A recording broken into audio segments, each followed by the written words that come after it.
আবার কাটেন কাটেন। যে দল ক্ষমতার পালাবদলি হোক না কেন, শ্রমিক শ্রেণীর অর্থনৈতিক মুক্তি, জনগণের অর্থনৈতিক মুক্তি ছাড়া কোন সরকার বেশি দিন টিকে থাকতে পারবে না। জনগণের সেবার ব্রত নিয়ে রাজনৈতিক দলগুলো কাজ করছে এবং করবে। সেবা মানে শ্রমিকের অধিকার, কৃষকের অধিকার, রিকশাওয়ালা সকলের অধিকার। আজকে আবার শ্রমিক শ্রেণীকে ঐক্যবদ্ধ হতে হবে শ্রমিকের মজুরি 25 করার দাবিতে। একটি শ্রমিক অভ্যুত্থান করতে হবে, তবে ডক্টর ইউনূসকে পরিবর্তনের জন্য নয়। সে 18 মাস সময় নিয়েছে, থাকুক। এই 18 মাসের ভিতরেই সংস্কার এবং শ্রমিকের মজুরি বৃদ্ধির জন্য আমরা রাজপথে আছি। এই শ্রমিক মঞ্চে দলমত নির্বিশেষে সবাই থাকতে পারবে। এখানে বিএনপি, আওয়ামী লীগ, জাতীয়বাদী কোনো দলীয় প্রভাব থাকবে না। আমরা বলতে চাই, শ্রমিক, কৃষক, মেহনতি জনতার একটি মঞ্চ হবে, জনগণের মঞ্চ। সেখানে আসবেন, শ্রমিক অধিকারের কথা বলবেন। আর যদি তা না হয়, জনগণের মঞ্চ থেকে ঘোষণা দিব এই দেশে যাতে আর নির্বাচন না হয়, সেনা শাসন জারি হয়।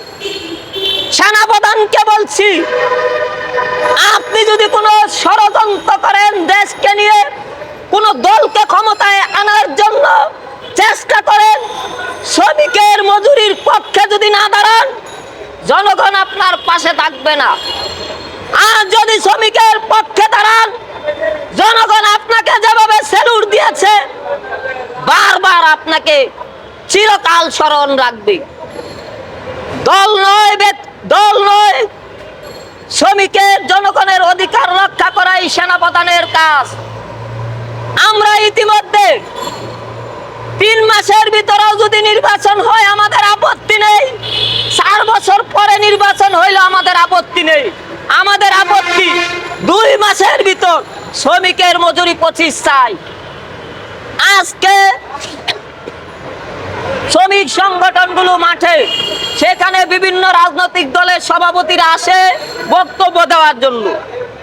তারা আসে তার দলকে সংগঠিত করার জন্য। শ্রমিকের মজুরি 25-এর বিরুদ্ধে অনেক রাজনৈতিক দলগুলো এখানে আবার অনেক অবস্থানও করেছে। 25 নাকি বেশি হয়ে যায়।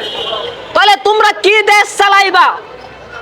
তোমাদের জনগণ ভোট দিবে কি কারণে?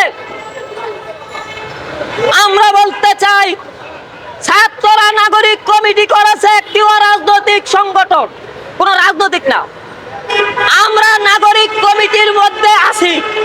যদি নাগরিক কমিটি সুরারদি ময়দানে ডাক দেয়, অল বাংলাদেশের জনগণ সুরারদি উদ্যানে আসবে। এখানে ডক্টর ইউনূস সভাপতি হোক, বিএনপির মির্জা ফখরুল সভাপতি হোক, সমস্যা নাই।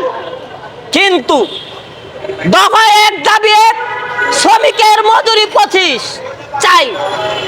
দফা 1 দাবি 1, শ্রমিকের মজুরি 25 করতে হবে। ধন্যবাদ। আসসালামু আলাইকুম।